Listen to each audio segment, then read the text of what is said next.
Doctors warned me that my fingers may break if I type for too long, so I'll keep this quick. Do you agree with Joe Theismann that I'm damaged goods? I don't know why he's being so emphatic about this. So we can talk about it.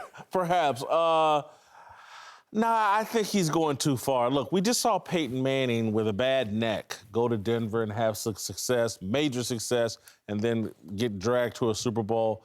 Again, Romo's not Peyton Manning, but, no, I don't think any general manager needs his head examined for signing Tony Romo. That's preposterous. We have multiple general managers who give up multiple picks for an unproven college quarterback.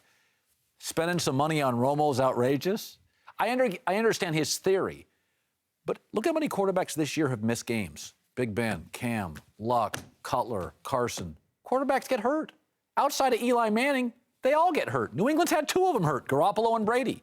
Yes, he's been hurt. By the way, if he wasn't a quarterback, if he was a Sam linebacker, by this time in their career, they've all had 4 surgeries. It's the reality. It's football. Most guys don't do the Eli route. They have multiple surgeries and play hurt most of their career.